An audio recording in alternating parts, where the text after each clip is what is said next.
하나님 말씀 사무엘상 4장 1절에서 11절 제가 봉독하겠습니다. 사무엘의 말이 온 이스라엘에 전파되니라. 이스라엘은 나가서 블레셋 사람들과 싸우려고 에베네셀 곁에 진치고 블레셋 사람들은 아벡에 진쳤더니 블레셋 사람들이 이스라엘에 대하여 전열을 벌이니라. 그 둘이 싸우다가 이스라엘이 블레셋 사람들 앞에서 패하여 그들에게 전쟁에서 죽임을 당한 군사가 4,000명 가량이라. 백성이 진영으로 돌아오매 이스라엘 장로들이 이르되 여호와께서 어찌하여 우리에게 오늘 블레셋 사람들 앞에 패하게 하셨는고? 여호와의 언약궤를 실로에서 우리에게로 가져다가 우리 중에 있게 하여 그것으로 우리를 우리 원수들의 손에서 구원하게 하자 하니, 이에 백성이 실로에 사람을 보내어 그룹 사이에 계신 만군의 여호와의 언약궤를 거기서 가져왔고, 엘리의 두 아들 홈니와 비느하스는 하나님의 언약궤와 함께 거기에 있었더라. 여호와의 언약궤가 진영에 들어올 때에 온 이스라엘이 큰 소리로 외치며 땅이 울린지라. 블레셋 사람이 그 외치는 소리를 듣고 이르되 히브리 진영에서 큰 소리로 외침은 어찌 됨이냐 하다가 여호와의 궤가 진영에 들어온 줄을 깨달은지라. 블레셋 사람이 두려워하여 이르되 신이 진영에 이르렀도다 하고 또 이르되 우리에게 화로다. 전날에는 이런 일이 없었도다. 우리에게 화로다. 누가 우리를 이 능한 신들의 손에서 건지리요. 그들은 광야에서 여러 가지 재앙으로 애굽인을 친 신들이니라. 너희 블레셋 사람들아, 강하게 되며 대장부가 되라. 너희가 히브리 사람의 종이 되기를 그들이 너희의 종이 되었던 것 같이 되지 말고 대장부같이 되어 싸우라 하고, 블레셋 사람들이 쳤더니 이스라엘이 패하여 각기 장막으로 도망하였고, 살육이 심히 커서 이스라엘 보병에 엎드린 자가 3만 명이었으며 하나님의 궤는 빼앗겼고 엘리의 두 아들 홈니와 비느하스는 죽임을 당하였더라. 아멘.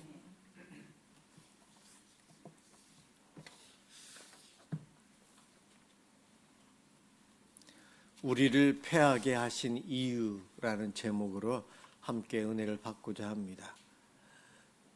성경의 블레셋은 이스라엘을 참 많이 괴롭혔어요. 이스라엘이 어려움을 너무 많이 겪었던 원수 중에 원수가 이 블레셋 족속입니다. 북이스라엘이 멸망당하고 남유다가 멸망당하기 직전에 이 블레셋도 바벨론에 의해서 완전히 멸망당하고 역사에서 사라져요. 이 블레셋은 원래는 지중해 안에 있는 키프로스 그 섬 지역에서 왔던 철기 문명을 갖고 있는 전쟁에 능한 이들이었어요. 그들이 쫓겨서 이스라엘 땅 서쪽 해변에 있는 5도시를 건설하고 그곳에 있으면서 오랫동안 이스라엘을 괴롭혔어요. 그들이 철기 문명을 갖고 있었지만 이스라엘은 사울 왕이나 다윗 왕 정도만 새로 만든 무기를 갖고 있었고, 대부분은 청동기 문화, 그 정도로 농업과 전쟁 무기는 그 정도였기에 블레셋은 늘 이스라엘을 괴롭히는 민족입니다. 그들이 멸망당하고 그 땅에 오늘날 보면 어제도 뉴스에 나오는데 이스라엘과 가자 지국의 그 팔레스타인 지역에 있는 하마스 정부와 전쟁이 계속 이루어지고 있어요. 지금 그곳에 가자 지구에 있는 팔레스타인들, 그들이 2차 세계대전이 끝나고 그곳에 살면서 정치적으로 세계에 알릴 수 있는 정통성이라고 할 수 있는 무엇인가를 만들기 위해서 이 블레셋이 우리의 조상이다라는 의미를 갖고자 본인들이 블레셋이라는 히브리 단어를 팔레스타인, 그래서 그 이름을 따왔어요. 그래서 가자 지구에 있으면서 팔레스타인, 이 땅은 우리 조상 되도록 우리가 차지했던 땅입니다. 블레셋이 우리의 조상입니다라고 하면서 그들이 주장하고 있고, 이스라엘 사람들은 아니다. 하나님이 우리에게 준 땅이지 너희에게 준 것은 아니다. 너희는 여러 민족이 전쟁 이후에 모여 있는 블레셋인도 아닌 너희들이다. 이러면서 오늘날 그 땅을 가지고 많은 전쟁이 있어요. 그런데 그 땅, 하나님은 그 땅을 주시긴 했지만 그 땅으로 인해서 지금처럼 전쟁을 하고 서로 헐뜯고 그렇게 살기를 바라시지는 않았어요.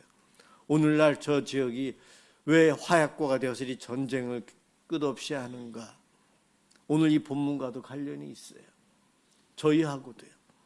왜 패하게 하셨는지, 왜 전쟁을 통해 괴로움, 고통을 하나님께서 주시는지 우리가 그 원인을 바로 알아야만 반복되지 않아요. 하나님께서 젖과 꿀이 흐르는 가나안 땅을 주셨지만 그 가나안 땅은 사실은 눈에 보이는 지금 이스라엘 땅이 아니에요. 우리는 알고 있잖아요. 저 천국. 그것이 바로 젖과 꿀이 흐르는 땅. 우리가 사모해야 되고 가야 할 영원한 기업이에요. 하나님은 그걸 말씀하셨고 그것을 위해서 시청각 자료로 잠시 사용하고 폐기한 것이 지금의 그곳에 있는 그 땅이었던 것뿐이었죠. 지금도 그 땅이 하나님이 복 주시고 메시아의 오심으로 회복될 젖과 꿀이 흐르는 땅이다. 그렇게 주장하는 사람은 유태인들밖에 없어요. 그런데도 또 그들은 틀렸다는 것을 모르고 있어요. 그것처럼 오늘날 신앙생활하면서 내가 착각하고 있다는 것을 모르고 신앙생활하는 우리들의 모습도 똑같은 모습으로 볼 수 있습니다. 오늘 이 본문은 위기 상황을 보여주고 있어요. 사무엘상 4장은 이스라엘의 위기예요. 1차 블레셋과의 전쟁에서 패해서 패전병들이 와서 보고합니다. 4,000명이나 되는 우리 군인이 다 죽었어요. 우리가 완전히 졌습니다. 그러자 이스라엘의 누가? 장로들이 이것은 오늘 제목과 관련되어 있어요. 승리하시는 하나님이 우리를 패하게 하셨다. 늘 승리하시는 하나님이 이유가 있어서 우리를 이 전쟁에서 패하게 하셨다. 장로들이 그렇게 이야기를 했어요. 믿음의 눈으로 참 잘 보고 있구나. 패한 원인을 살펴야 되는 거죠. 스포츠를 할 때에도 이겼든 졌든 승리의 원인, 승리가 왜 이길 수 있었나, 패했을 때는 왜 패했는가, 그것을 밝혀내는 것이 다음번 경기를 위해서 중요한 것처럼 전쟁도 마찬가지죠. 아이성 전투에서 1차 패배했지만 2차는 승리했어요. 그때는 이 장로들의 질문처럼 하나님이 싸우시는 전쟁, 하나님께 승패가 달려있는데 왜 우리가 아이성에서 졌을까?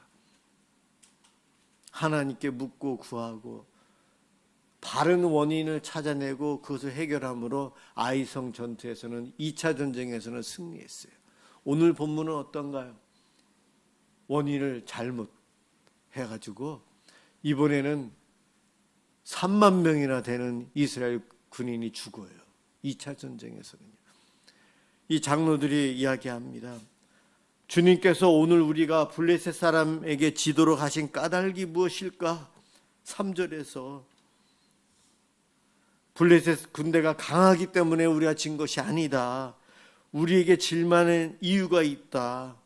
하나님이 우리를 패배하게 하신 것이다. 맞아요. 맞습니다. 신앙은 늘 하나님께 질문해야 돼요. 하나님이 왜 복을 주셨어요? 하나님 왜 저에게 이러한 고통과 아픔을 주셨어요? 왜 제 기도는 안 들어주십니까? 왜 이러한 일들이 일어나죠? 우리는 늘 하나님께 질문하며 구하며 살아야 돼요. 그래서 하나님의 뜻을 찾고 하나님과 함께 살기 위해서 애쓰며 살아야 되는 것이 우리의 신앙생활이에요. 주님께서 이스라엘 백성이 이 블레셋과의 전쟁에서 패배하도록 하신 까닭이 무엇일까? 장로들이 전쟁의 승패에 대해서 핵심 패배의 원인을 이해한 듯합니다. 하나님만을 의지했던 전쟁이 아니었다는 것을 본인들이 알고 있었던 거예요. 하나님을 의지하지 않았던 전쟁이었어요. 그래서 이제 하나님을 찾고 하나님께 도움을 구하며 나아가면 될 것 같아요. 그래서 이스라엘 백성들이 하나님을 의지한다는 표현으로 하나님을 찾는다고 찾아서 했는데 어떻게 했는가? 바로 전혀 우리들이 예상 밖의 일을 합니다. 하나님이 아니라 하나님이라고 생각하는 것, 하나님과 관련된 것을 찾아서 그것 가지고 해결하려고 해요. 하나님을 찾고 구하고 하나님으로 해결해야 되는데 하나님과 관련된 것을 통해서 해결하려고 했어요. 3절에 보면 언약궤, 법궤죠. 언약궤를 우리에게로 모셔오면은 우리 한가운데 있게 하면 저 원수들에게서 우리를 구해 주실 거야. 이런 판단을 한 거예요. 얼뜻 보면 맞는 것 같아요. 맞는 것 같아요. 하나님의 임재를 상징하는 언약궤가 있다면 그 전까지 언약궤를 앞세워서 전쟁에 나가서 승리하고 계속 그랬었던 일들이 많았잖아요. 출애굽 이후로 법궤를 앞세워서 여리고성도 법궤를 앞세워서 하루 한 바퀴씩 돌고 7일째 7바퀴 돌고 함성을 칠 때 여리고성이 무너졌잖아요. 법궤를 앞세우고 가니 승리했다는 거예요. 그런데 저들은 눈에 보이는 것만을 생각했어요. 법궤를 앞세웠다는 것, 법궤를 따라갔다는 것은 하나님을 따라갔다는 이야기인데 하나님은 쏙 빠지고 법궤만 보이는 거예요. 왜냐? 지금 이스라엘의 초대 왕인 사울 왕 시대 이야기예요. 바로 그 전 시대가 사사기 시대였어요. 하나님을 모르고 자란 다음 세대의 사람들, 다른 세대의 사람들, 하나님을 믿는다고 하면서 우상 숭배하고 하나님을 잘못 믿고 레위 족속들이 극도로 타락했고 오늘날로 말하면 목회자들이 종교인들이 신학교가 더 타락한 시대, 그러한 시대였어요. 거기서 이제 회복이 되려고 발버둥 치고 있는 그때쯤이 오늘 이 본문이 말하는 시대예요. 그러니 이스라엘의 장로들이 판단할 때에 하나님을 제대로 몰랐던 거예요. 하나님의 임재를 상징하는 눈에 보이는 법궤가 하나님인 줄 저들은 착각한 거예요. 하나님은 안 계셔도 법궤만 있으면 이길 수 있다는 그들의 신념이 신앙인 줄, 믿음인 줄 착각하고 법궤를 가지고 와서 법궤가 들어오니 난리가 난 거예요. 이제는 우리가 이겼다. 이스라엘이 흥분해서 잔치를 베푸는 거예요. 그 소리를 멀리 있었던 블레셋 사람들이 듣고 무엇이냐 파악해보니 법궤가 실로에서 옮겨서 이 전쟁터까지 왔다는 거예요. 블레셋 사람들이 벌벌 떨어요. 저 법궤는 출애굽할 때에 저들의 신이, 이들은 잘 모르니까 저들의 신들이, 능력 있는 신들이 행해서 저들을 구원했던 그 신이 지금 법궤로 여기까지 왔구나. 아, 큰일 났다. 이제는 위기구나.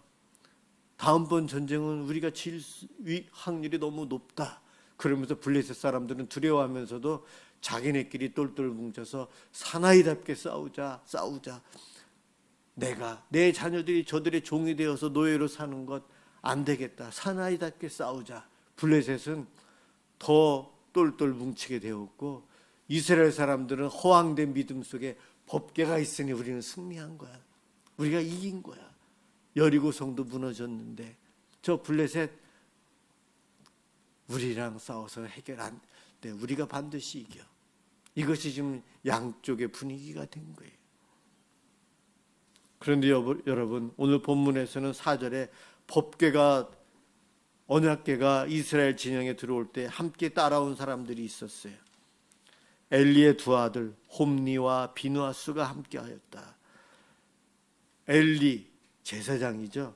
그의 두 아들 홈니와 비누아스도 사실은 제사장이라고 불러야 되는데 우리들은 그들을 제사장이라고 부르고 싶지 않아서 제사장 안에 홈리와 비누아스를 안 집어넣어요. 신학자들도. 그 정도로 부끄럽고 악을 행했고 죄를 지었고 타락한 제사장의 모습을 그대로 보여주는 이들이 홈리와 비누아스예요. 여러 가지 비리로 완전히 타락했고요. 철저하게 하나님을 무시한 채 자기 멋대로 제사장 자리에서 그 제사장이라는 그 감투를 쓰고 많은 것을 누리고 향락을 쫓아 살았던 두 사람 홈리와 비누아스예요. 그들이 이 언약궤와 함께 전쟁터에 온 거예요. 그런데 이스라엘 민족들은 하나님이 오셨다, 우리가 이겼다고 잔치를 베푸고 싸울 준비도 제대로 안 한 것 같아요. 왜냐하면 허황된 믿음, 환상 속에 그들은 갇혀 있어요. 스스로 믿음이 있는 줄 착각한 거죠. 하나님이 임재하셨다고 착각했어요. 언약궤, 그것이 전쟁터에 있으면 승리한다. 이스라엘 백성들이 하나님을 잘 알지 못했어요. 제대로 신앙교육을 받지 못한 세대들이에요. 크게 착각하고 있었어요. 주님의 언약궤를 가지고 온 것이지 주님을 모시고 온 것은 아니었는데 저들은 하나님의 임재한 줄 착각하고 언약궤를 들고 전쟁터에 나가요. 제사장의 시작은 아론부터 시작됩니다. 모세가 시내산에 십계명으로 비롯해서 하나님의 말씀을 받으러 올라가 있는 동안 불안에 떨고 있는 이스라엘 백성들을 위해서 금을 모아서 황금 송아지를 만들었죠. 그리고 황금 송아지를 가리켜서 뭐라고 했죠? 우리를 애굽에서 출애굽시키고 여기까지 보호해 주신 우리의 하나님이다. 금 송아지를 향해서 그랬어요. 오늘 여러분은 주보의 교동문 제2번 너를 위하여 새긴 우상을 만들지 말고. 그래서 너를 위하여, 우리는 하나님을 위해서 살거든요. 근데 너를 위하여 새긴 우상을 만들지 말고 십계명의 두 번째 계명을 어기는 거예요. 또 위로 하늘에 있는 것, 해, 달, 별, 아래로 땅에 있는 것, 산, 바위, 나무 뭐 이런 것들, 사람까지도요. 땅 아래 물속에 있는 것들, 우리 바다신들, 용들 이런 것들, 어떠한 형상도 만들지 말며 그것에 절하지도 섬기지 말라. 형상을 만들지 말라. 눈에 보이는 것을 만들지 말라 그랬는데 아론은 금송아지를 만들었거든요. 그때 하나님께서 이스라엘 백성 다 죽이겠다고 하실 때에 모세가 자기 목숨을 내놓고 중보기도해서 하나님께서 일부만 죽이고 출애굽한 백성들을 살려주셨죠. 그 제사장의 시작이 아론인데 그때부터 금송아지, 눈에 보이는 형상을 만들었는데 그 계보를 이어가는 홈리와 비누아스, 이때는 금송아지가 아니고 법궤가 하나님이다. 법궤가 하나님이에요? 이 성경이 하나님입니까? 책이에요. 책. 이거는 낡으면은 가죽은 찢어버리고 종이 재활용 쓰레기에 하시면 돼요. 다만 여기에 있는 하나님의 말씀이 귀한 것이죠. 그런 착각을 한 거예요. 법궤가 하나님이다. 그것으로 인해서 이스라엘 백성들은 착각 속에서 전쟁도 제대로 준비 안 하고 전쟁터에 나간 거예요. 절대 하나님이 아니었지만 하나님이라고 그들은 말했어요. 생각해 보니 참 십계명이 만들어지는 순간에도 아론 때의 형상을 만들었는데 오늘 본문에도 그랬고 지금도 저와 여러분이 신앙생활하는 이 시대에도 그것을 만들어가요. 세상의 종교들은 신성한 물건을 찾아내고 그것을 믿고 의지하려고 종교화하기 위해서 모든 종교들이 노력을 해요. 성서 고고학자들도 성경 당시의 물건들을 찾아내고 싶어서 애쓰고 노력을 해요. 그런데 제가 알고 있는 우리 하나님은 그것들을 폐기하시고 감추시는 하나님이세요. 통곡의 벽, 아직 성지순례를 못 가서 못 가봤는데 꼭 가보고 싶어요. 왜냐하면 예수님 당시에 있었던 성전의 한 벽이 한쪽에 남아있는 게 지금 통곡의 벽이거든요. 그 말고는 다 무너졌죠.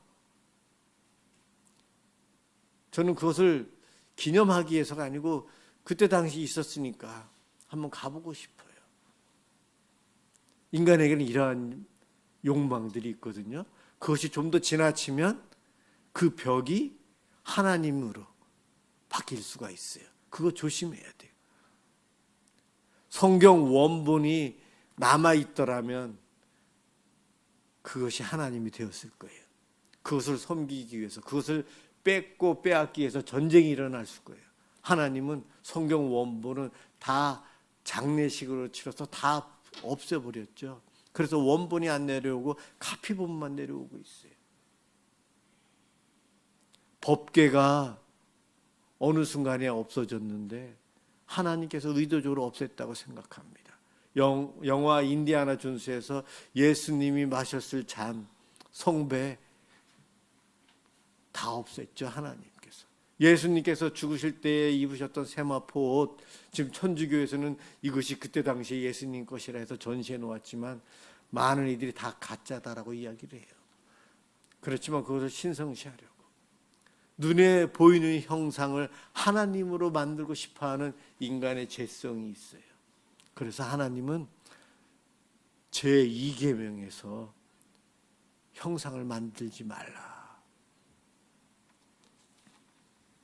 그것을 만들어 놓고 그 형상을 날 구원하신 예수님이다.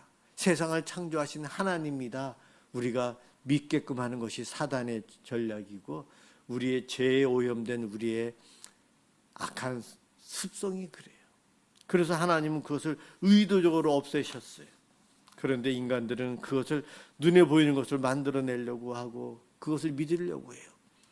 언약궤는 껍데기예요. 나무로 만들어 놓은 나무 상자예요. 그것이 하나님일 수는 없어요. 그런데 여러분, 그 언약궤가 지금 만약에 있다. 값으로 칠수 어떻게 계산할 수 없는 소중한 보물이 될 거예요. 지금 터키의 아라랏산에 방주 모양의 그것이 위성에 벌써 옛날부터 찍혀 있었는데 거기에 게릴라들이 반군들이 있는 지역이라 개발을 못하게 했었는데 최근에는 이제 성서학자들에게 발굴하도록 허용을 했나 봐요. 뉴스에 가끔 나와요. 그것이 정말 방주일까? 제가 알고 있는 하나님은 그곳에 그 자취를 남겨두지 않으셨을 것 같아요. 인간들은 기대하고 그거대로 되기를 바라는 자기만의 착각, 자기만의 소망을 갖고 있는데 그것이 믿음인 양 착각하고 살아요. 바로 이 껍데기뿐인 언약궤를 가지고 전쟁에 나간 이스라엘 백성들은 블레셋에 참패합니다. 3만 명이나 죽어요. 3만 명이 죽었다. 누구 잘못입니까? 이스라엘의 장로들이 늘 전쟁에 승리케 해주시는 하나님이 이유가 있어서 우리를 패배하게 하셨다. 거기까지는 맞았는데 그 다음에 그 질문에 대한 답을 찾고 구하는 데 있어서 적용을 잘못한 거예요. 잘 몰랐어요. 그 결과가 3만 명이나 되는 사람들이 죽었고 비누아 서 흠리 또한 그 자리에서 죽임당했고 언약궤는 블레셋에 빼앗깁니다. 빼앗겨요. 당연한 결과예요. 전쟁의 승패가 하나님께 달려있는데 하나님을 찾지 않고 언약궤를 법궤를 착각하고 그것을 빈 껍데기만 가지고 전쟁에 나갔거든요. 아이성 전투에서 첫 번째 실패한 이후에 여호수아와 이스라엘의 장로들은 하나님의 언약궤 앞에서 하나님께 엎드려서 회개합니다. 하나님의 얼굴을 구하고 패배는 같았지만 반응은 완전히 달라요. 여호수아 7장 6절을 보면 슬퍼하면서 옷을 찢고 여호와의 궤 앞에서 얼굴을 땅에 대고 엎드려 저녁까지 회개 기도하고 있어요. 장로들도 그 슬퍼하고 머리에다가 먼지를 끼얹으면서 슬픔의 표정, 우리가 죄를 지었습니다, 회개의 마음으로 전쟁에 나아갈 때까지 그러고 장로들이 있는 거예요.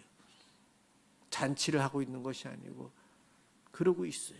그런데 오늘 본문에 이스라엘의 장로들은 그러지 않았다는 거예요.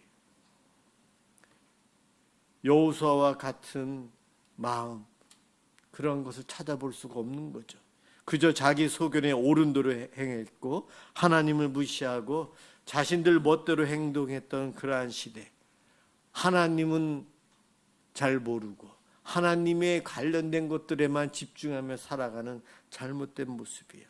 하나님은 저와 여러분들에게도 말씀하십니다. 이 시대에 우리가 형통하며 하나님의 은혜를 누리고 살아가야 될 하나님의 백성인데, 잘 되기를 바라시는 하나님 앞에서 우리가 살아가는데 왜 우리는 이 땅에서 어떨 때는 행복하고 기쁘고 형통한 것 같지만 왜 늘 근심과 걱정이 몰려오는가? 승리케 해주시는 하나님이 왜 나에게 근심하게 하시는가? 이 질문을 하면서 사셔야 돼요. 그러면서 그 질문에 대한 답을 구하기 위해서 늘 예배하고 기도하고 말씀 보고 주의 뜻이 무엇입니까? 찾고 구하며 살아야 돼요. 그러한 자세가 중요해요. 그렇게 살다 보면 하나님께서 성령님을 통해 주시는 지혜를 얻어서 우리들이 바른 길로 갈 수 있어요. 제가 신학을 공부한 합동축은 예배당 본당의 뒤에 십자가를 없앴어요. 왜냐? 성도들이 십자가 앞에서 기도하는 모습이 처음엔 좋았지만 십자가가 예수님인 양 착각하는 일들이 자꾸만 일어나는 거예요.